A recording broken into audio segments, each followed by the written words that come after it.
Good evening, everybody, and welcome to our Wealth Labs webinar this evening on making the deal happen. We're going to talk about capital raising. We're going to talk about tax savings.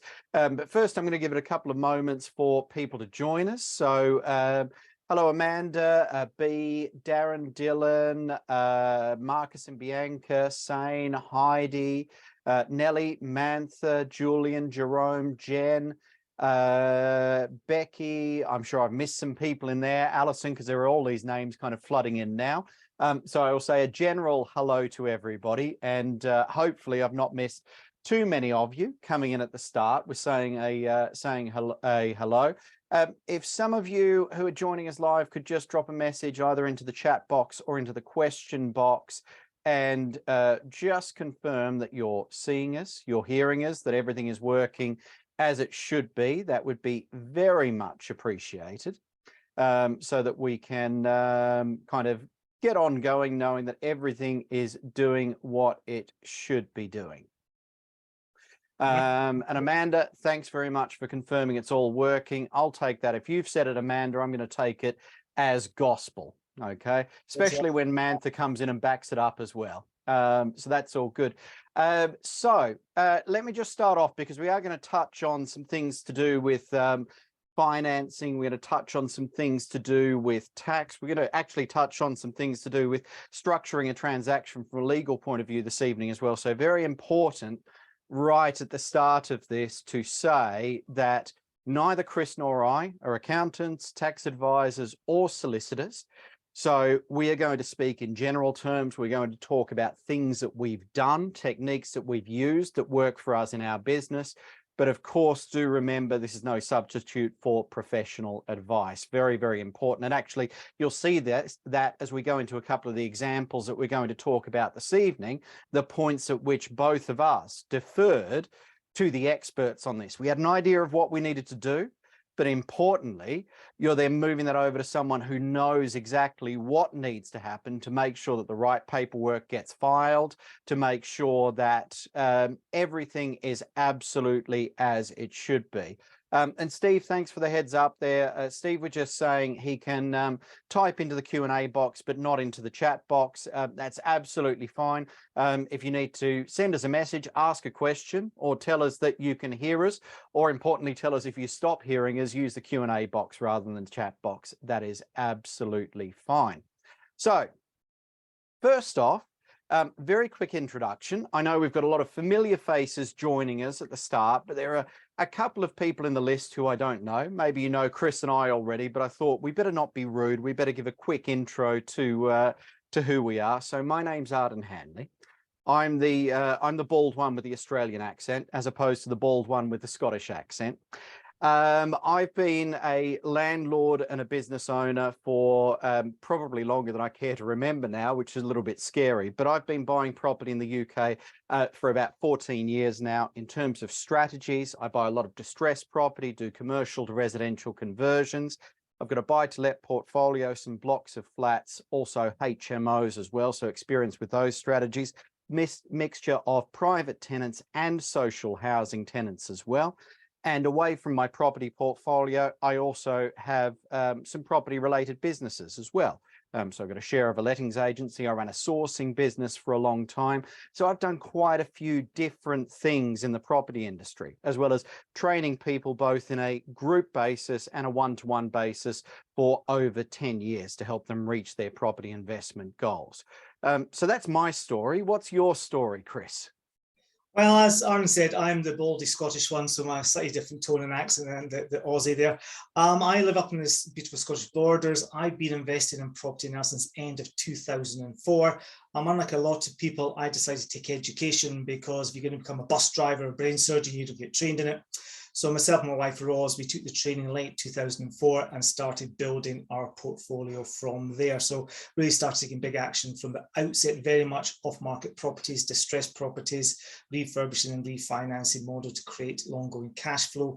Starting off with traditional buy-to-lets, with mixed tenant base, working people, non-working people, some social housing contracts, building up into HMOs, and now do land development stuff and bigger projects. Now, somewhere I never thought we were going to end up going going, but just by the motivation of the business and the incomes that can be generated and our learning, that's where it took us with ourselves. Over the years, done a number of different businesses, some property linked, some non-property linked. Again, so thoroughly enjoy the whole range of business opportunities out there, but very much focused on the property world. So that's a bit about ourselves. As you can see, we come back from different cultural experience, also different property investment experiences, but very much going down the same routes. So why don't we move on and crack on with tonight's presentation and give all these great people some good, solid information. Yeah, absolutely. We're here with you in the Wealth Labs community tonight as well. Great to see so many of you sharing, contributing with each other. The idea is that this becomes a great resource for networking with like-minded people, for learning from each other, and also a great place for some training materials and things like that to be hosted as well. So we supply a lot of free content to Wealth Labs members. We do webinars like this to keep people up to date. We've also got some paid short courses and options for one-to-one support in there in our property SQ2 section as well, if that's something that would help support you and your business. So let's dive into our main topic that we're going to cover this evening. And there's a couple of questions that I'm going to pose at the start, which hopefully we're going to answer over the course of this presentation. Okay, these are important questions to keep in mind when you're looking at a potential property deal as well, because there's some types of properties that we can look at where you might have some opportunity to save some money on stamp duty, save some money on VAT, which saves you money on refurbishment. We've got some types of deals where we might have to think creatively about raising capital. So we want to think about these options, and we want to think about where we can get a little bit of an advantage. And the idea behind this is to put a good property deal together that works for you. It's got to work for the person on the other side as well. And that means you've got to, maybe not come to a point where you're offering them everything they want, because that might not be something that works for you, but you've got to offer them something that's acceptable to them. Sometimes as a property investor, it's a lot easier to make a deal happen if you're in a position where you can make, say, a stamp duty saving, a tax saving on VAT, which means you can pay that little bit more that goes into the seller's pocket to make a deal happen. So that's one way you can potentially look at this. The other way, this can help you on some bigger deals as well. So we're going to look at how you can pay less stamp duty completely legally by targeting the right type of properties, where you can potentially pay less or even zero VAT on certain types of property refurbishment, which when we think about the cost of VAT, 20% on labor and materials on a big refurb, that can be a really big saving. And also really, really important, I think, at the moment, when we think about what happened with financing in the last quarter of last year off the back of the Liz Truss quasi-Kwarteng mini budget, when rates went through the roof. And of course, interest rates have come down, but they've not come down to where they were maybe in July, August last year. What if you want to raise some capital against your existing portfolio, but you're looking at it and going, hang on, I've got a mortgage sat on a 3.2% fixed rate, or maybe even lower than that. I looked at one of mine, I've got one on a 2.29% fix.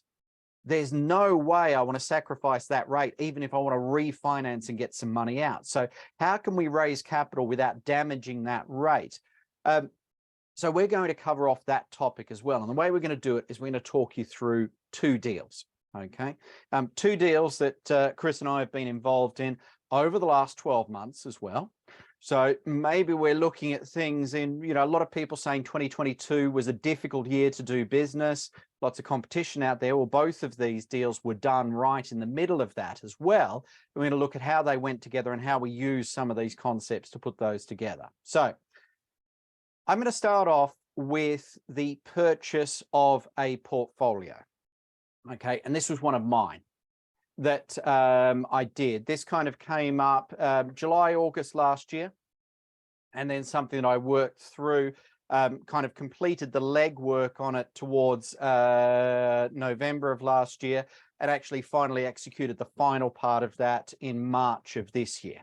Okay, now in this particular scenario, I was in a position where I already had an interest in this portfolio. This is a portfolio that I bought and built with a business partner over the last few years. Our goals diverged a little bit. He was looking to take some of his capital uplift from the portfolio. I wanted potentially to run this as a long-term cash flow investment.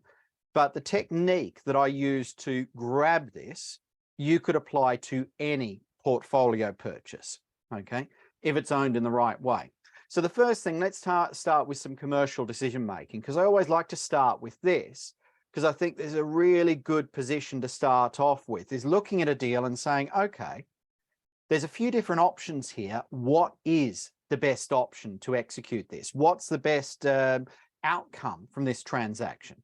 My business partner contacted me and said, I'm thinking of selling this portfolio, or at least my part of the portfolio. And you know, his initial kind of point of view with that was, should we look at a sale price and we both take our capital gain? And I said, okay, let me look at this. But what I need to consider is, do I want to liquidate and get some money out of it? Or do I want to buy my business partner out and keep the long-term income? Okay. Some of the things that went through my mind, bearing in mind this was the middle of last year, I'm looking at inflation rates. I know at some point that's going to lead to higher interest rates. I'm thinking about the cost of energy. There's a big HMO in this portfolio. So the war in Ukraine, the spike in energy prices gave me a big issue in terms of the amount of cost I was paying for that. I'm also factoring in with that what's likely to go on with rents, what's likely to go on with house prices, how much growth do I think I'm going to have, okay? And then I'm looking at how this is structured and the fact that I'm looking at a company which owns properties rather than the properties themselves, okay? A company that owns properties rather than the properties themselves. Now, if any of you have got an idea of where that might create an opportunity, by all means, drop it into the chat box and I'll give you a shout out if you're right. Because this was a blessing and a curse, the fact that this portfolio was sat inside a limited company. It created some opportunities, which I seized, but also it made financing a little bit difficult as well. And this is actually the first time I was looking at a way of raising money against my portfolio to do something without wanting to sabotage any existing really attractive fixed rates. Okay, so what was inside the company was 4 flats, 2 houses, 2 HMOs. Okay, that's what the portfolio was made up of. 4 flats, 2 houses, 2 HMOs gives me a total value of £725,000, okay, and existing lending of £490,000. For the quick amongst you, is there any scope to borrow money within the company to fund part of this transaction? Okay, look at the ratio between the lending that existed there, between the value of the portfolio at that stage, and do I have any room to execute this this deal there?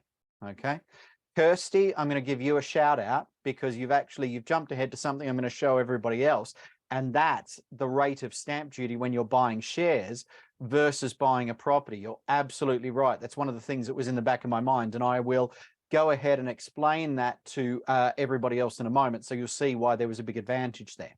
Okay, so $725,000 worth of value, £490,000 worth of existing lending, and my business partner wanted £65,000 to walk away from his share of the portfolio. So I've got to look at those factors and say, is there a deal? Okay, is there something that can be done here? Okay, if you think there's something that can be done already and you're happy to nail your flag to the mast, please, by all means, tell me in the Q&A box. Okay, so let's start off with the first thing that Kirsty nailed straight away. Okay, the good part of this, if I was to buy the properties, and this goes for buying any lump of property that size. So if I was buying a portfolio and someone owned that portfolio in their personal name, £725,000 worth of property, the stamp duty bill, £45,500. That's a fairly hefty bill. Okay. However, purchasing £65,000 worth of shares, the stamp duty bill is 0.5% on those shares. That means the stamp duty on a share transfer is only £325. So first off, because this is inside a limited company, as opposed to a purchase of a property from an individual who held it in a personal name, okay, then I've got the opportunity to make that saving, okay? Because this is all residential property, okay, 4 flats, 2 houses, 1 large HMO, it's inside a limited company, but it's residential property. So I've still got 75% loan to value on this. So I've got existing lending of 490,000 sat within the limited company, secured against the portfolio. Lending available is 543,750. Okay. So there's £53,750 left there. Okay. Which is not a million miles away from the 65 grand. Okay. And I'm looking at this and I'm going, at the moment, this portfolio is cash flowing 2.5 grand a month. So when I'm making that analysis, do I get out of this at this stage? I'm looking at that and I'm saying, okay, is it worth me putting a little bit of extra money into this portfolio if it gets me that cash flow? And of course, the other thing I've got to think about is if I borrow a little bit more inside the limited company, what's likely to happen to my cash flow overall? It will probably go down a little bit. And do I still make enough money to justify putting this deal together? Okay. So that's on one side. Most of that sits into the good category. The challenging part, I can't actually borrow any more money against this portfolio until I have 100% control of the company, until the shares are purchased. Okay, so I can't go and refinance internally in the company and use that to buy out my business partner's shares. I've got to buy the shares first.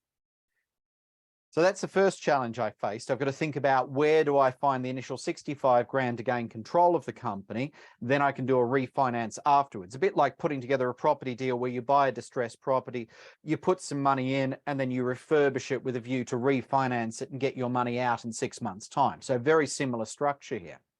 The next thing I have to contend with is commercial finance, even when we're dealing with residential properties, is notoriously slow. And in fact, when you're doing it in the midst of the Liz Truss government, it's even slower. And that's the bit that took till March. A lending application that went in the middle of September 2022, finally funded at the end of March 2023. That was the speed at which commercial lenders were moving, unfortunately. Okay. Now, the obvious thing for me to do is look at the rest of my property portfolio and, you know, kind of look at that and try and raise some capital within there. Okay. However, most of my portfolio is set on long-term fixed rates, mixture of 3 and 5 year rates, a couple of 10-year rates in there as well. And I'm looking at some of that sitting down at 3%, 3.5%. And I'm saying, if I refinance this today to raise the capital, especially where I was sitting in September, October, number one, everything's got really slow.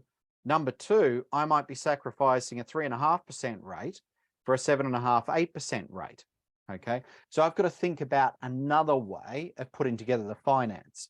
And this is where, as a property investor, you want to think kind of laterally, think creatively, and stay in touch with your brokers as well. So I posed this challenge to my broker. And I said, look, is there maybe a bridging lender who's out there in the market who will look at doing something with it? Here's the outline of what we're looking at doing. I've got assets within my portfolio. I've got equity within my portfolio as well. And this could work with a personal residence. This could work with part of a property portfolio you own. Is there a way of putting this deal together? And the first thing the broker looked at is whether the bridging finance lender would actually take security against the company that I was buying, but because I didn't have full ownership of it, they weren't happy to do that. What they actually wanted was, they wanted security against my existing property portfolio. This is the first time I've ever used it, but actually I think this is fast becoming my favorite product for lending, for problem solving in today's market, because it means I don't touch any of the long-term fixed rates that I'm on right now, okay? Second charge bridge lending market, couple of players in the marketplace, generally speaking, once again, not a broker, can't give you any specific advice, but generally speaking, 60% loan to value available for equitable charge, 70% available for true second charge, okay? Now, what that means briefly is, let's say I had a property, I'll use round numbers, I've got a property worth £100,000.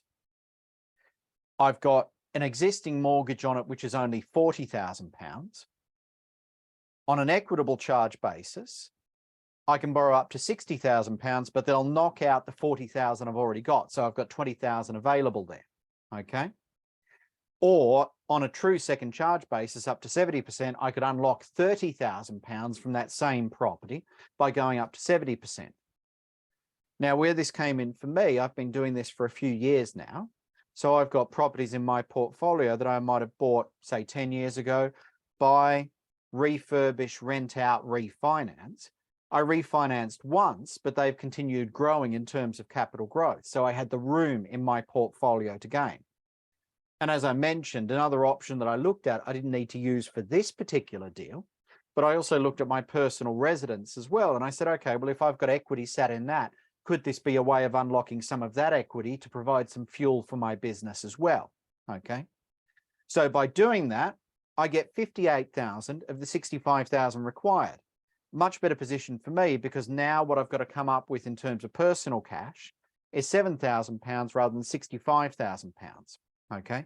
The other thing I've got to do, even though in reality it took about 6 months to execute because of the Liz Truss quasi-quarantine budget and the big lender slowdown, but in reality, I bought the shares. The day after I bought the shares, I notified the existing lender that the ex-business partner was no longer in the business, okay, to get them removed from that, so I had some room to move. I put in the refinance application straight away, no 6-month rule, to unlock the 53,750, okay? So that's how I put that together. Now, that worked for me. I was an existing shareholder, but this would work equally well if you were looking at purchasing a property portfolio that was sat inside a limited company with a third party. You purchase the company rather than the properties. You don't have the 6-month rule for refinance. You've got that 0.5% stamp duty on shares rather than the full residential stamp duty rates. You've got a couple of advantages there. So using this as a kind of case study here, you can apply this to other scenarios within the property business, okay? So let's have a look at how the budget went together on this. This is quite numbers heavy, our webinar this evening, to look at how these deals kind of happened here, okay? Buyout, 65,000, professional fees, £2,500, stamp duty, only £325 on over £700,000 worth of properties. Okay, loan fee, 2,320.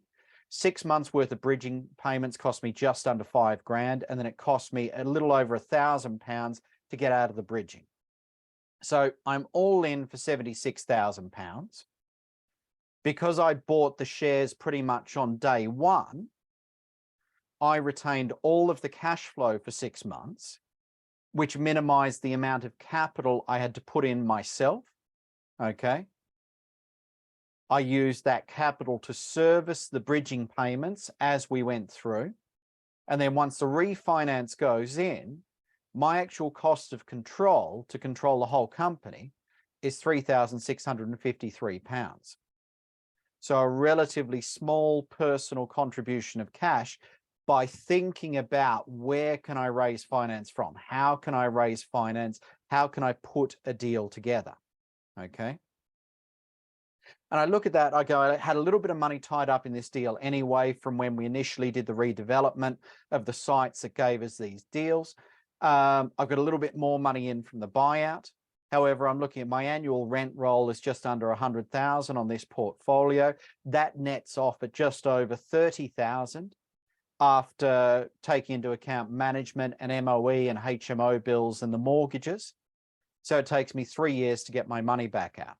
Now, I'm looking at that in the perspective as well of, since I did this, I've had another 5% rent raise. So my position is slightly better on this. Capital growth will be subdued this year without a doubt, but most people are expecting things to grow again, you know, reasonably steadily from the start of next year. I've taken a long view on this. Nothing wrong with my old business partner's view either. He took the view that he needed the capital now, and he'd had some growth. There was some money in there for him and he wanted his capital back out. But it's the importance of looking at this from your commercial perspective. What do you need? That income and that long-term growth, or do you need the money today? Okay. So when you're looking at a portfolio, this is where a knowledge of kind of structuring deals and how to put things together becomes really important. Key things to ask if you are looking at whether it's via an estate agent, whether it's going into auction, whether it's something that you're negotiating on with a private seller or something that comes to you from a lettings agent. One of the first things to ask is, how is it owned? Okay. Personal name versus company name is potentially one of your biggest stamp duty savings, and may actually put you in a position where you can be slightly more generous to the owner of that portfolio because you're making a big saving on your transactional costs. Okay. The other thing to bear in mind, which I won't touch on too much this evening, because I want to give Chris some time to talk about the next case study here and some other savings here. But the other thing to bear in mind is, even if you've got a portfolio in personal names, you've got some multiple dwelling release, which you should ask your accountant about as well. When you're buying 6 or more dwellings in one transaction, there can be some stamp duty savings on that too. Okay. Next thing to think about is capital. Okay. If you're raising capital for anything, for purchasing a single property or a portfolio, yes, you can refinance.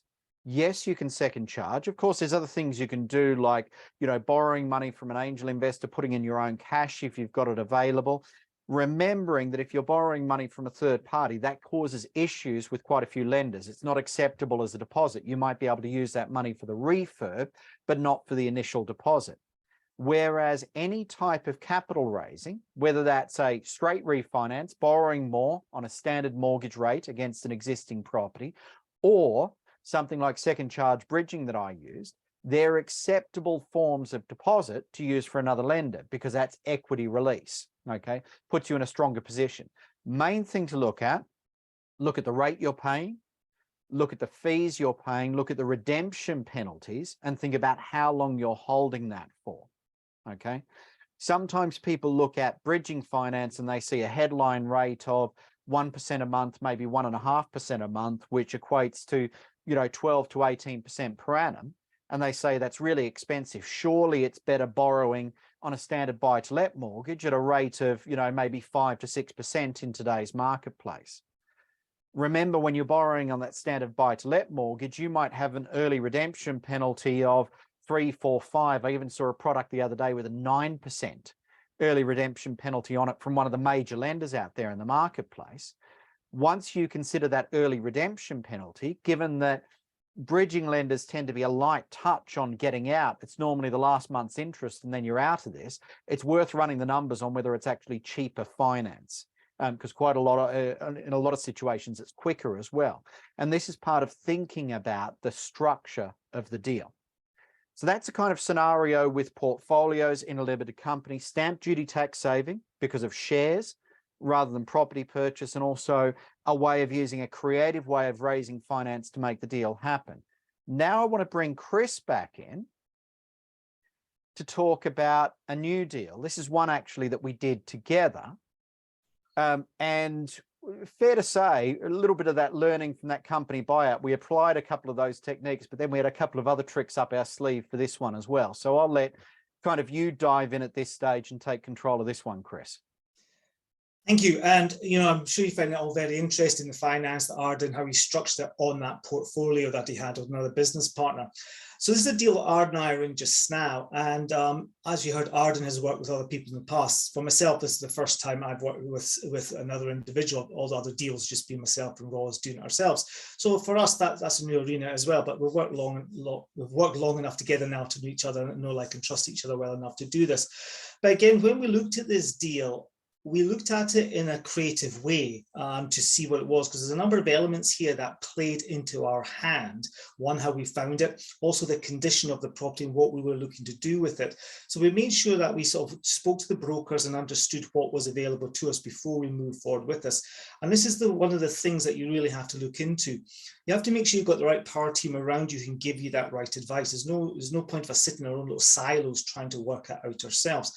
And experience brings you to these people, and experience brings you to the ability to go and grow into these kind of deals with it. But also make sure you ask your questions about what you're looking to do to develop yourself, to develop your business and your incomes. So we sat around looking at this deal, and with that we came across some ways we could say some stamp duty on this new purchase. So it's a very reduced stamp duty, as you see. We're just using the legislation that's out there because we understand what's about.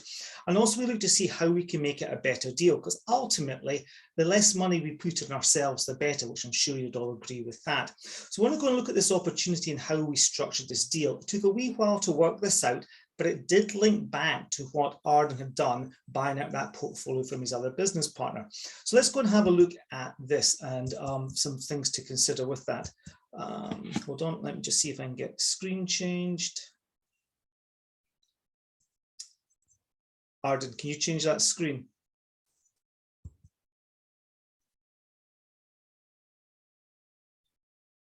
Sorry, just my remote access is not working. Let me try that. There, oh, there we go, fabulous. Okay, so first of all, yes, the property was a wreck, but when we're looking at this, of course, this is last year, when we first came across and started putting everything together. And of course, at that time, everyone was in the marketplace. Oh my gosh, everything's moving so quickly. Is it moving above market price? Everything just disappears. That was 2022. But as we said in last month's call, that we didn't believe that was really the case in 2022. And we didn't also believe there's going to be a big drop off in prices this year, which we haven't seen as yet. And we still don't believe that. Because when you start looking at the property market slightly differently, and you start approaching the owners of the properties and the sellers of the properties being estate agents, you can actually work different deals in this marketplace. A lot of people unfortunately fall into the trap of listening to every single word the estate agent says to them. Well, we'll look at things slightly differently. And this particular property that we're looking at, it came to us in a very, not unusual way, but a different way, because we weren't actually physically looking for it.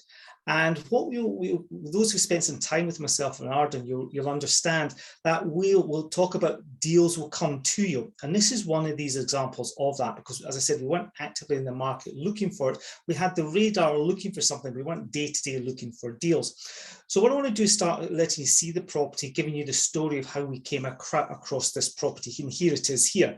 Now, obviously, for a few, you're going, oh my gosh, how can you touch that? You've got to remember, we've been doing this for a long time now. So a property like this, it's like, that's fine.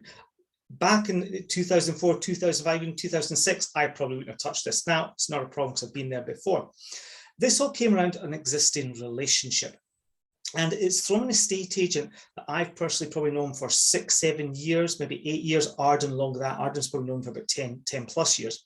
And I was working with one of our sourcing course students, so someone else coaching to create their sourcing course. And she was taking some great action in the marketplace, and she was starting to get responses to her direct-to-vendor marketing.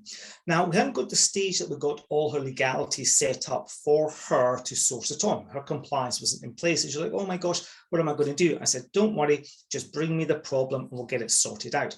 So she came up with this property that she could do a deal on, and it was in a part of the UK that this agent was. And this particular estate agent does have some private clients that he finds deals for, because he does do some sourcing himself. So I thought, I'll give him a call. So I picked up the phone and gave him a call. When I was waiting for him to come to the phone, I thought, you know what, I haven't been on his website for a wee while. I'm just going to have a wee look to see what he's got. And hey, presto, there it is sitting on his website. So I had a discussion about the area where my student, sourcing student, had found the property, asked what the area was like, would there be any demand, the kind of figures that she'd come up with, was he quite accurate with that, which he was, and would he have anyone interested? He said, well, actually, yes, I probably would have got a client just now who's looking for that kind of property. So that was moved on. Then I asked him, what's the story of this property here? And he's like, well, I'm really quite surprised. I thought this would have gone quickly. I can't believe it's been around for so long. I said, how long are you talking? He goes, 6 months. I said, okay. And he goes, and we even dropped the price. And he said, well, what was it at? Because it was 400, and as you can see, it's now 350. I said, have you had any really interested viewings, any surveys, any offers? He goes, no, nothing. A few people have looked at it, but nothing serious. So I went, okay.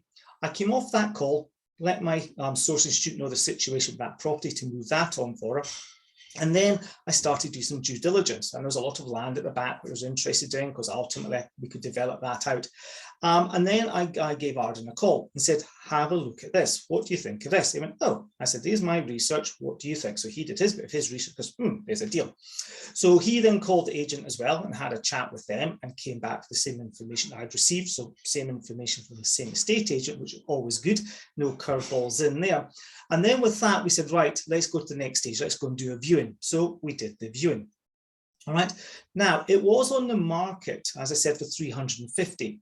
Once we'd done our original viewing, we then said to the agent, look, you know these guys, because he said they're builders, and that's why they bought the property for land at the back, and they've got planning on it to build out. I said, where are they on this? Are they going to take a creative deal? Could we do a delayed completion or something like that? Something very much builders are into. And they said, no, they just wanted to get rid. They're not looking for a creative deal. I have had a chat with them on your behalf. They said they just want an offer. They just want to move it. We said, fine. So we started off at 280,000. They didn't accept that, and we got ourselves up to 300,000 pounds. Now, at 280,000 pounds, there was a bit of creativity with it. We said 280 now with a bit more in the future. And our sell-off, they said, no, we just want a price, and we're not taking 280. So we agreed on 300,000. This is in a buoyant market. It wasn't at 400. We've now secured it for 300,000. We did touch in to see was there any creative deals we could do with them, so delay completions, etc. And said, no, we just want to sell. So we've got this secured for 300,000 pounds. Now from there, we then thought, right, how are we going to structure this deal? How are we going to structure this deal so it works out for all parties? And how can we potentially put lease funds in? Well, when we're looking at the property, some other boxes we could tick around reduced VAT, around reduced stamp duty. So here are the figures here. Purchase of 300,000, or building works, we're looking at 113,000. Professional fees are their contingency. Our stamp duty is 4,500. We've got our finance costs, our legal fees. So all in, we're looking about around the 499,800 pounds for this. We're looking at a resale around 600,000 pounds, something we did a lot of due diligence on, working with the agent in that area, and very much feel 600,000 realistic, even in today's market. Agents fees 9,000. So we're looking to come out with a profit of this of just over 90,000 pounds. It could be a bit more, might be a bit less. That's pretty much our target figure that we are looking for. We've already started this build. We've already got some price reduces, so we don't think we are going to spend as much of that in the build work. So obviously that does build to our bottom line. So that was the figures we were working to. So what did we do through scratching our heads, come up with a creative deal? Well, the good bits we had loads of equity in the deal. All right, we've got it for 300. It was surveyed by the main lender for 485, and we had an end sale price of 600,000. So you could say we could even take that 300,000, we could have potentially popped it straight into an auction and then sold it and made a turn there. But we wanted to bring this property back to life because it's been empty and uninhabited for so many years. Okay, we had a survey report and an engineer's report as well. Again, this came up with nothing major. And it was important, especially on the survey report. I'm going to talk about some key language that we had to put in that in the next slide, because this allowed us to get a reduced stamp duty rate. And it's important with that, because of the condition of the property, it was not in a habitable state. So it meant we're not a non-residential stamp duty. And this is an important element because it can dramatically cross your stamp. As you saw, we paid that £4,500. So this makes a big difference with that. And this is based on case law. So anyone's been with us on any of our training courses will know about this case law. And again, it's important that you consult your accountant about this so they can go, yes, we're okay with that. And also some language needs to be put into the survey with that as well to give you that evidence with that. Just to give you an idea, within this property, the roof had holes in it. You saw the windows. There's no water in it. The water was outside. The electric was totally short. There's no gas coming into it. So it's very easy to prove that it's not in a habitable state for stamp duty with that. Also, because the property been empty for more than 2 years, we're in a position to get 5% VAT on materials, all right, and labour. But this works only if, first of all, you consult your accountant about it. They have to confirm that's the situation, and you have to get everything set up with your accountant and with your builders before you start doing the job. Some people get into a mistake with this, that they receive all the invoices, etc., pay for the VAT, and then they claim it back then. It has to be done up front and as the invoices come in, unless of course it's a new build, that's in a different arena, it's done slightly different with that. But again, we have to make sure there are some other strategies that again, you can get reduced VAT levels on, but you need to speak to your accountant and take their guidance on that. So you can see there's some really good bits around this deal, which allowed us then to create the structures and reduce those prices. So what did we look to do? Well, obviously, if a purchase price of 300,000, 75% is the main loan to value in the marketplace today. Here, we thought we're not going to go, and we were able to go for traditional lending because of the condition of the property. The main high street lenders, what we call vanilla lenders, they want something someone could buy, move in, and literally live in. They don't like this kind of property, a lot of them. So we knew we were leaning towards bridging straight away. But can we be creative with that? Because some bridge lenders can be creative on loan to value interest rates. But what we were looking at this particular deal was 75% loan to value with that. That means for our additional costs, we needed to raise £270,000. All right. So how did we do that? Well, we spoke to our broker. All right. We discussed the situation with it. All right. And what we're planning to do with it to sell it on. So what we ended up doing was we have some unencumbered properties between myself and Arden. So we were able to raise 100,000 bridge on a second charge, to cover the deposit. All right. So an unencumbered property, they took the first charge over it for that bridge lending, and they gave us 100,000 for that. We have another business partner who was able to raise through his portfolio, his personal portfolio, another £50,000. And then we took a second charge on some bridge lending against another property that myself and Roz own. So with the second property, with the first charge lending on it, the original mortgage lender, there's enough equity in it for the bridge lender to go, yes, we are happy to lend you the cash to go and do the refurb on that property. So literally what we have here is Arden and I have put money into this deal, but it's been raised through securing lending against other properties we have in our portfolio. Now, we fully appreciate that maybe not everyone starting out is able to do this, but this is the kind of stuff you can do as you come forward. Some of you may be in that position to do that. So for example, your own personal residence may have some equity in it that you could use as a second charge lender, as long as you're comfortable with that, because you have to put guarantees in, etc. with that. You have to really understand what you're playing with here. But again, when you do your numbers and you see that the risk is pretty minimal, then a lot of people are comfortable, like myself and Arden, are happy to do that. So this is what we used. We used that creative finance in the marketplace. All right, we're able to secure the deposit through bridge lending. We're able to secure the refurb and additional costs through a second charge bridge lending. And we also secured 50,000 to another business partner who raised funds through his own personal portfolio as well. So again, we've been creative to create this deal, and you could ultimately say that none of that money has physically come out of our bank account. It has come out of assets that we own, the great benefit of owning assets within your portfolio. So when we look at these, what are some of the tax rules we have to understand? Now, you don't have to know the minutiae on this. This is where a lot of people make a mistake. What you need to know are the people who understand this. So someone like Edge Tax could help with this. There's other accountants out there who can give you this guidance. This is where you need an accountant who has a good understanding of the tax laws and rules around property. Not all accountants know that because they don't have the experience within their accountancy business with enough investors there who's decent sized portfolios who do these kind of projects with them. All right. One of the key things when you're looking at the property to consider is how long has this property been empty for? And what does it trigger? And again, an accountant who understands property will be able to tell you that. So for example, if it's been empty for 2 years or more, you're eligible 5% VAT. And that's on any property. It's not just a project like this. It could be a two-bed mid-terrace property in Huddersfield. It's been lying empty for 2 years. You're in that same position. As I said, you just have to get everything lined up first to make sure your accountant says, yes, we're okay with that. And your tradesmen, your builders that you're using are okay with it as well. We don't do it after the event. It all has to be done before that.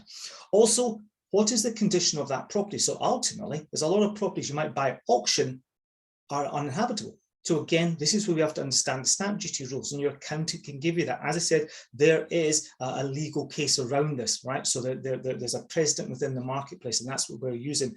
We just have to make sure the surveyor has confirmation within the survey that is not suitable as a dwelling. That means you need to have a conversation with that surveyor before they go in to make sure that is in place, just like we had with our surveyor before we went in, had that conversation with them. So this is it, we're looking for this language within it because we were able to do a reduced stamp duty on that, which he had absolutely no problem about, and he's very aware of that ruling as well. Some of those other considerations you can make apart from 5% stamp duty, as I mentioned earlier, if you're in a conversion or new build, 0% VAT. So again, have that conversation with your accountant and then give you the guidance around that. As Arden said at the beginning, we are not in a position to give tax advice, so that's why it's very, maybe we're not giving the detail of it because we're not able to do that. The accountant will give you all the information around what you can do with VAT, what you can do with stamp duty for these kind of projects. As I said, it could even be on a smaller initial flip. These are still there for you in that marketplace with that. Any price reduction we can do with an initial setup of the property, and that allows us to then make more profit and give us benefits within that. So what are our key lessons from this? All right. What you do in the market doesn't matter to what the rest of the market is doing. And this is a mindset thing. So many people go, oh, this is happening, that's happening. Who's driving that in your head? Usually it's the news, it's a journalist, or it's an estate agent. You have to be able to step back from that and see the market for what it is, right? And it is a relationship business. These things just don't happen by walking out. The number of people said this over the years, oh, I went on to Rightmove and I don't see the property you're talking about. It's almost as if there's a little separate page because they've done some property training, that there's a list of properties just waiting from them. It's not like that. You need to do the work to go and find it. Yes, I'll admit I was a bit jammy finding that when waiting to speak to the estate agent, but if I hadn't looked at his website, I wouldn't have seen it. Again, things come to you at the right time when you're meant to see it with that, all right? Just work through the estate agent's conversations and go and find those deals. And it's a long game. You know, property investment is not a short hit game. It takes time to build your portfolio. It takes time to get the knowledge and the contacts. Yes, we can short circuit that by getting further knowledge quicker when people have those contacts, but it does take time to get there. So please take that on board. It's a long-term game. As Arden said, that's why he went to hold on that portfolio. He could have taken a quick hit of capital by doing that, but actually when he actually did the numbers, it was a long-term game of holding that property, and as he said, he's already had a 5% increase on income from that because the rents have gone up in that area. Okay, make sure that when you've got those properties, if you're going to do the refinance model as we all do when building our cash flow and portfolio, make sure you're doing it generally once. This is a big mistake that people made prior to the financial crash of 2008, especially that large capital growth. Because they didn't buy for cash flow, they bought for capital growth. They kept on refinance. The ideal model is refinance once, take the monthly cash flow, and then let that capital grow. Because what's the benefits? The benefits are you have a portfolio of properties with good amounts of equity built into it because the market naturally builds that. And hey, presto, it gives you the ability to go to a lender and say, look, I've got this asset here with this equity in it. Can you put a second charge lending on that? And that's the only reason we're able to do that now, because we have the facilities within our portfolio and assets that we own that has got that natural market growth. And because we haven't kept on stripping out the equity, and it allows us to then do that. It makes life a lot easier when it comes to doing creative setups with the lenders in the marketplace with that. All right, so let that equity build and enjoy the rent. And as we all know, equity grows naturally and the rent grows as well across the majority of the areas in the United Kingdom. So some key learnings there tonight with that from both those examples. It's working with your mortgage broker, understanding what's in the marketplace, and then looking to see what you've got asset base or any equity in it. It could be within your current portfolio, it could be sitting outside your own main residence, and then working with your accountant to see, right, what other VAT tax advantages have we got in structuring it around that. All right, so tonight some learnings there. As I said, you may not be there, some of you may be there might be some light bulb moments from you. We're going to wait and see. So let's go and see how we can help. If you get any questions on what we've discussed tonight, those two deals we've spoken about and the structures we used, do you want to pop them into the question and answer box, and Arden will have a look at those now and let's see what is there and respond to those. So what do we have? Okay, so please do fire away with any questions, and even if you've got something which is kind of burning a hole in your mind in relation to your property business, don't be shy about asking. First one from Mantha, and I think some things sparked off with kind of discussion on VAT as well. And this is around energy efficiency improvements. Is that work eligible for 5% instead of 20% VAT? Yeah, this was announced quite recently. The majority of energy improvement work, things like insulation installation, solar panels, things like that, there are some VAT reductions available. Do your research on that. Make sure if you're looking at getting that work booked in, that you do the research beforehand as well, because there's quite a few great installers out there who are aware of this straight away, but I have seen some people advertising in the marketplace who don't appear to be aware that they can reduce rate their VAT. So that's potentially a saving for you. One other thing which I'll throw in there, which wasn't part of the question, but I'm just going to flag this up because I've seen this happening in the marketplace quite a lot. You've got a number of major lenders, and I think this is going to be a continuing trend, because we've got this 2028, all properties in the UK need to be a C rating or above. I've seen a number of the major lenders have an interest rate reduction for a better EPC rating. So you might look at that, and I'd encourage anyone with an existing portfolio is thinking about, how do I plan my energy efficiency improvements over the next 4 or 5 years? Don't just factor in that spending and having it done by 2028. Have a look at what's going on in the mortgage market. Have a chat with your broker about what's happening with this. There may be an argument for bringing that forward sooner. And the reason why I say that is, one of these lenders, the difference between an E rating and a C rating was 1.5% on the interest. Now think about that over the course of 5 years on a fixed rate for your cash flow. That's one of the things you want to factor in. So Mantha, thanks very much for starting off that question for us and getting us thinking about that. Marcus and Bianca thanking us for lots of good information, lots to think about. Steve's asking, how do you prove the property has been empty for 2 years? Ultimately, it may be for sale in the market for 2+ years. So you can get that information from the internet. Home.co.uk can give you that. The estate agent can confirm that. Obviously, the property we're doing just now, you could tell, smashed windows, etc. It's more than 2 years. Also, council tax. All right, council tax records will be the proof of how long it's been on the marketplace with that. So the evidence is out there that you can go and get. All right, okay. Easiest ways. Steve, just as a note though, on that particular one, because we were aware it was empty for more than 2 years, we actually asked the seller. We made it a condition of purchase via the solicitors. We said, can you supply, has it been empty for more than 2 years? Can you supply some evidence? Okay. Doesn't cost them anything to supply that, but it did give us our 5%, our VAT reduction on that. Jerome's asking, come across a lender who's willing to lend market value, even though you're getting a discount on the purchase price. Now, Jerome, I'd probably hazard a guess that's probably a bridge lender rather than a high street lender. It's normally bridge lenders who do this. Is it any ideas, or is it a good deal? Well, provided you need all of that money to do the refurbishment, because obviously the more you borrow, the greater costs you have on interest payments. If you need all that money and you were looking at potentially raising money from a couple of different sources, this is a lot more convenient for you to do this way, and you've only got one lender there. And this is actually pretty similar, Chris, I'm going to line this up for you actually, to the way you did your kind of stables block portfolio deal a couple of years ago as well, wasn't it? Yeah, the lender there, again, was a bridge lender. So what they did was, obviously we had our purchase price, and then when we had the property surveyed, it was a substantially higher figure for the true market value of the property.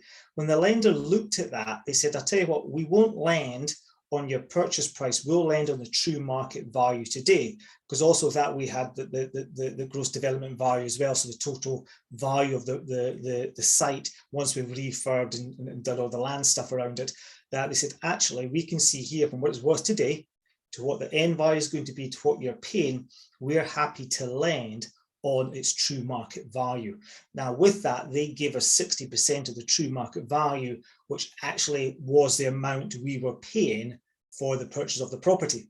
Now, with that, yes, we had to put some money down. All they asked were for the 12 months interest up front, and that was our deposit for the property, right? A hell of a lot cheaper money going in than going into the standard banking system and kind of what they were looking to give us and not give us. So yes, there are lenders out there. They are generally going to be your bridge lenders. I'd imagine Arden said, I'm picking up that one straight away, be a bridge lender with that. Cian's asking, can you get a second charge on a property that isn't unencumbered but has equity? Absolutely, yes. And that's what we did as part of raising the funds for this deal for the refurb portion of it. That's done on a property. I'll be honest, it's my own residential property, because we've got a good chunk of equity in that. The lender was more than happy to go, yes, we will secure that. The first charge lender, our residential mortgage lender, they're happy with it. They've got the second charge on it, and then we'll just clear that off once we get the property sold, all right? And there's still lots of equity within the property to cover that. So the answer to that, straightforward, is yes, and that's exactly what we've done in that property, okay? It will depend on the lender, it will depend on your current mortgage lender as well, if they're comfortable with it. And that's when you need to speak to a broker to go and do that work for you to find out what the situation is. Okay, Kirsty, thanks for the shout out. Actually, Shawbrook is one of the biggest lenders that I've seen doing the preferential rate for EPC reductions. They were one of the first, and there's quite a few lenders that have followed into the marketplace. But Shawbrook is one of the biggest reductions on margin that you see on the interest rate. So definitely worth looking at if you've got any portfolio deals or semi-commercial. Shawbrook are a big lender in that marketplace, or large HMO as well. With Kirsty's also asking, when working on a development, would you normally work on a profit margin of 20%? I think the one we showed worked out at about 18%. I would generally say best practice is to try and look for a 20 to 30% profit margin. Our 18% on that one was a shade off it, but we took a commercial decision to go ahead on it. But also, that's also based on putting aside a pretty heavy contingency as well. So there's a little bit of a balancing act here, just in terms of the logic and the commercial decision with this. We went, okay, we're a shade under an ideal profit margin on this, but we have built in a healthy contingency. It means we're covered, we're insulated from things not going according to plan. We're happy to press go. And that's maybe the slight difference between when you're planning something out in theory and you're looking at kind of perfect world scenario, and then commercial reality. Is it close enough to press go? And we felt this one was close enough to press go on there. But well spotted on the margins, Kirsty, and good to remind everybody of a very important developer rule. Make sure that you start with your profit in mind. Okay. The contingent now is just short of £19,000, and so far, touch wood, it doesn't look like we're going to have to go too deep into that. Okay. Yeah, absolutely. We've had a couple of, doesn't happen on everything, but we've had a couple of nice wins so far, which has been good. I'm going to answer this one from Steve. Okay, yeah. If that's all right here, because I know this one quite well. Steve's asking, with 5% VAT on conversions, does that count for converting a house to a HMO? The answer to that is it depends. And the next thing I'll say is I'm not a tax advisor, I'm not a VAT expert, but now I'll tell you the bit of the it depends that I know. Most of the rules around qualifying conversion are from commercial use into residential use, not from residential use A to residential use B. So I'd say, generally speaking, it probably doesn't qualify for converting a house into a HMO, but it does depend on the planning category that house was in beforehand. House is sometimes a little bit difficult, because if we think about the high street up and down the UK, and a conversion that I did a few years ago, which was a commercial to residential conversion, I actually got 0% VAT on the majority of that, okay, rather than the unoccupied rate.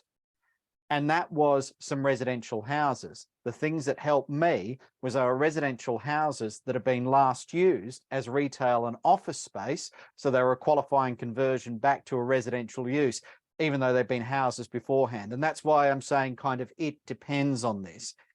So it gives you a little bit to think about. I'd probably say if you're talking about a residential house that was last used as a home and you want to target that VAT reduction, you're better off looking for recs that have been empty for a long time. You won't get through it on the conversion rules, generally speaking, but do ask an accountant for some specific advice on that. Mantha's asking, how does a second charge differ? So second charge differ from mortgage financing on an unencumbered property? Okay, if you have an unencumbered property and you put finance on it, all right, that lender will take first charge on the property. All right. The second charge lender, all right, they will look at what the first lender has secured of the property for the money they've lent you, what equity there is, and if there's enough gap there, we'll call it the gap, they will lend securing their money against that equity in the property. Right? You have to get permission from the first charge lender, and then the second charge lender is obviously happy with it as well. So it just a lot of people have second, some third, fourth charges on their properties if they have maybe put a new kitchen in their house and it's a loan agreement from the kitchen company and they put a second charge on the property. If they've got a caravan, the lending for the caravan could have a third charge on the property. There's already a second charge. So it's not uncommon for banks to recognize this, that if there's a lot of equity in a property, that people can look to use it as security for lending for other things in life. It all got a bit crazy before 2008. I think Arden got a property like 4. There's the first charge, another 3 charges on the property or something mad like that. 7 charges. So there we go. 7. Yeah. I mean, why someone took a 7th charge on property, who knows? But anyway, they did. So it's not uncommon to do that. But again, from the investment, there's not a lot of companies out there who are offering it. Not all brokers are aware of it. You just got to be speaking to the right people and make sure you've got the right deal in place, because that lender might have looked, let's just say, our own residents and said, oh no, we're not taking a second charge on that property because there's not enough equity there in it. Or even our first lender, our mortgage company who bought the property with, they've gone, no, we don't allow second charges. Now, they did. All the dominoes lined up for that particular deal. All right, so that's how it works. Okay. Jerome, last one, I think I've got to the bottom of the question box here. Here's with second charges, are the rates higher? Absolutely. On that, Jerome, in the case of all of the second charge lending used on both deals, that was short-term lending from bridge lenders, meaning the rates sit somewhere on most of that lending between about 13 and about 16%. Okay, so it's significantly higher, but that's also bridge lending that's been secured for 6, 12 or 24 months to execute a particular transaction. So that's why we're comfortable with the higher rate on there. It's short-term finance. If I was looking to raise a significant amount of money over the longer term, and Chris would be the same, we'd be more likely to look at refinancing on a first charge basis to a more standard interest rate, something that sits around that kind of 5 to 6% rate where most loans are at the moment, and where the water level is. You can get some long-term second charge rates which kind of split the difference a little bit. But, you know, what we were talking about here was very specifically bridging finance to get in, solve a property problem and move on. Okay. And Mantha's just saying possibly she misunderstood, thought you'd said it was second charge on an unencumbered property. On the second deal we showed, we actually had some second charge lending that we raised against some of the portfolio where there were existing first charges. It's also one of us in the deal had a completely unencumbered property with nothing raised against it. So we raised a first charge loan against that in order to dive into that as well. So there are a couple of different lending tools there in order to put that together. That might have been, we rolled that together relatively quickly. So that could have been where the confusion came from. I'll put down the Scottish accent. Possibly as well. So hopefully you guys found that useful and some learning. It was sparking off some ideas as well. Last thing we wanted to do, some of you may very well know this because I recognize a couple of names that Chris or myself have spoke to over the last couple of weeks. One of the things that Chris and I have been doing is we've been speaking to some of our students who we've worked with over the years, recent students going back 5, 10 years. And we've asked a question, is there anything you need help or support with in your property business at the moment? And in a perfect world, what would you get, and what would it look like? And this came out of student feedback. So we were going to put this here very briefly at the end, 2 offers and a link if you're interested in taking up these offers to have a conversation about it. 2 things that came up: people saying they would love to be able to do one-to-one consultation sessions as they need them on a regular basis and have a reasonable price for that they could dip into the knowledge base of Chris or myself as they needed it, when they needed it. So this might be, as one person described it to me, maybe I want to have a chat with you for 3 or 4 hours when I'm putting together a commercial to residential deal at the start, and then I want to speak to you once each month for an hour as I'm going through and executing that to keep me on track with the deal. Okay, so you'd have the ability to do that. Or maybe you want a deal that, over the next 12 months, you've got some goals, you want some accountability. So you'd have the ability to kind of draw down those sessions as you need them. Okay, so that's one option. The other thing which a lot of our students came up with is saying, well, it'd be great to have one of you guys in the field with me, looking at some properties, seeing how you view properties to help me drive my business forward.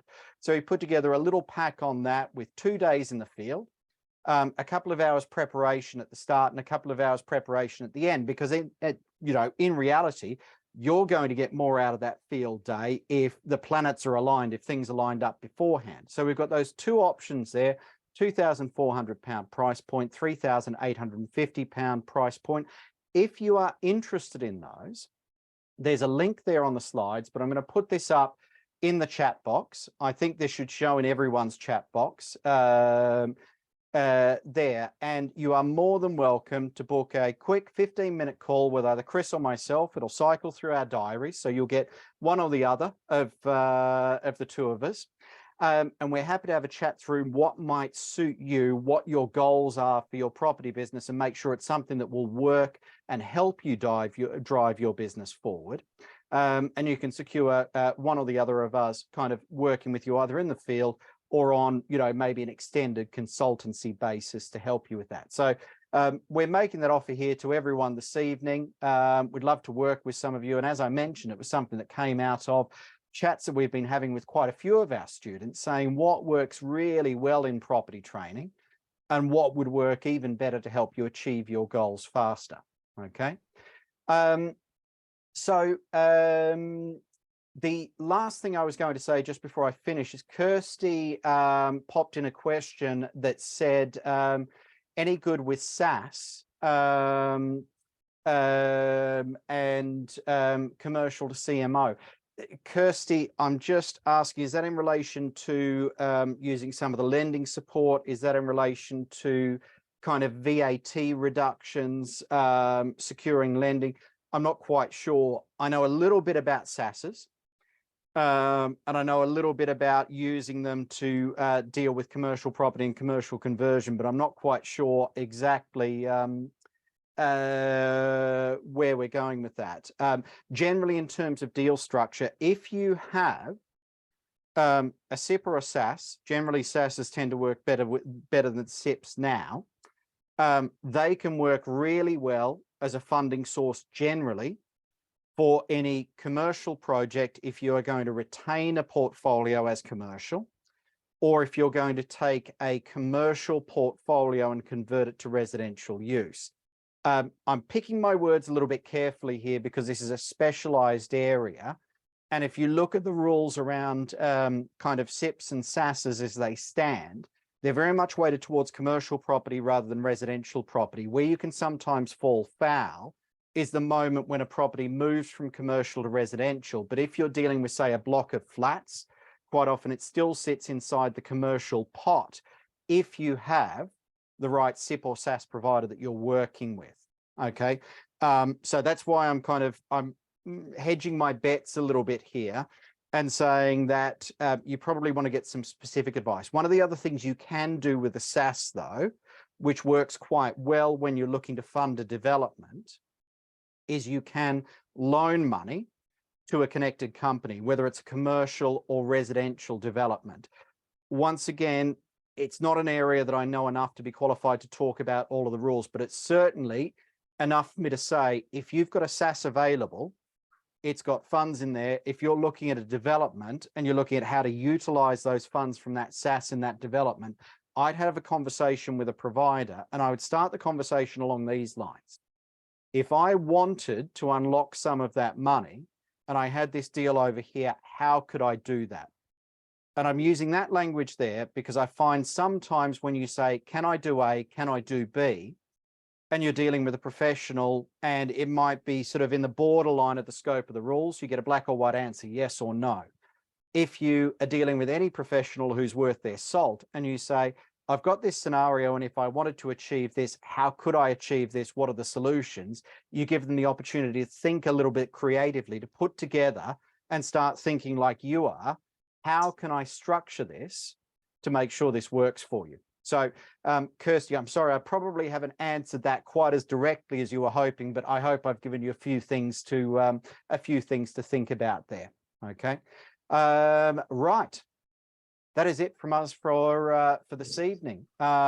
We look forward to giving some more support, working with a few of you one-on-one, speaking with you over the next couple of weeks once you book some diary appointments. We have thoroughly enjoyed doing the webinar this evening. I know we've got another one coming up next month, although I don't have the date to hand. I think it's later on in May, though. We will do another one of these. So we hope to see you guys there again within the Wealth Labs community. Thank you very much for joining us this evening. And thank you very much for being on the webinar with me this evening as well, Chris. Thank you, Arden. Everyone, thank you for being here tonight, and thank you for all those great questions. Fantastic. And we look forward to speaking to you all next week, and some of you on some calls coming up. So look forward to seeing how we can help you. So thanks very much. Bye. Thanks, guys. Good night. And thanks to those watching on replay too. Bye-bye. Bye-bye.